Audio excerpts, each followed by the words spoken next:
Good morning, and thank you for joining us for SBB Live Pet Edition. Archie David here, and joining us today is Amy Shank with the Alzheimer's Association and her little girl, Annie. How are you this morning? Oh, we're good. Annie, oh, look, there's Archie David. Did you see him? Yeah. Oh, you waved too. Wave. Yes, we're excited to be here. Yes. So tell me all about Annie. What's her background? Where'd she come from? Where'd you come from, little girl? Well, Annie is my first dog ever, if you can believe it. When we lived in Michigan, we got Annie. She's 8 now, so she's a big girl. And my daughter she picked her out. She picked her name. She said that dog's going to be named Annie. And so the first ever family dog, I was never going to have a dog. Oh, I was and never. now you don't know how you lived without her for so long, probably, huh? You know what, Amanda? I wasn't having a dog. I wasn't moving to Florida. I wasn't having children or getting married. So hey, just can't wait to see what I'm not doing. Curveballs, right? Yeah, it's kind of funny, but she is a love. She's my new office assistant. Yes. So we're working from our home. So this is my new assistant, Annie.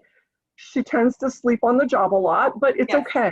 Archie clocks in with me every morning, but he sleeps on the job as well. Yep. Right underneath my desk, he has a little bed. What is it with you assistants? Yeah. But she's very loving, and she's an amazing watchdog, because this 8-pound scary dog, all you need to do, if she hears a FedEx truck, if she hears delivery, all she has to do, and you would think she weighed 100 pounds. Yes. But no, she's very, very protective, and she's done a very nice job sometimes when I've been doing some live programming, adding her, her special kind of flavor to the programs, and she decides to join us. Yes. Well, I know she's already a little bit of a celebrity. I noticed that she won second place in Tuscany Villa's photo contest of the pets. Archie conceded his, he didn't win. We did submit, but we didn't win, right? Well, again, she is a little bit of a diva. Hey, what you looking at? You're supposed to look at Miss Amanda. Come on. Well, I guess she's just had a little too much. She's kind of bored here. Oh, look at that face. Yeah. So where did you get her? So actually, we got her from a breeder in Michigan. Okay, up in Michigan, huh? And I would love to have another one. Now that you said, now that I have one, I'm always looking, but I'm not going to do that quite yet. Perfect thing to do when you are an empty nester, have a baby. Yes. So she's been wonderful.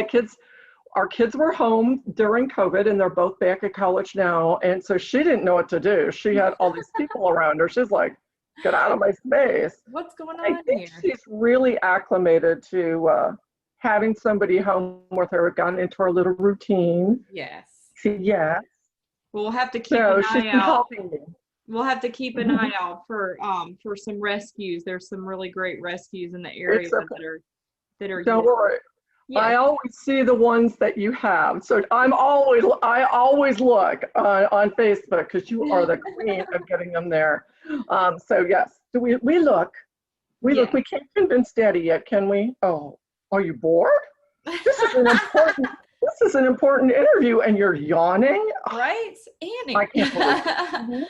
All right, Archie's done with it too. He just jumped off my lap. He said, "Okay." Well, we'll see how long I can keep her here. Do you want to help? Do you want to tell Miss Amanda about all the stuff we're working on? Should we tell her? Oh, yes. Well, so we really are. Since the last time I've seen you, we didn't really know how long it was going to be, the whole new virtual world. And obviously it's been longer than we anticipated, and it may be even longer than that. So one of the things that we did right away was move our educational programming and our support groups to a virtual environment. So for our support groups, we have telephonic groups, and we also have Zoom groups, confidential Zoom groups. We've been doing our programming, almost immediately. We just totally changed gears and went to virtual. So one of the things that's really exciting that we've been working on is, we know that caregivers, when they need education, And when they need a support group, a lot of times it may not be when we have one. So since we've gone through some changes at the association, and one of the things that we're doing is taking advantage of all of our resources across the state. And we have an entire list of all of our support groups that go on. Actually, our goal was to have groups as many at those convenient times for caregivers as we could. So we've kind of pulled together our entire master list for the state. And we've done the same thing with our programming.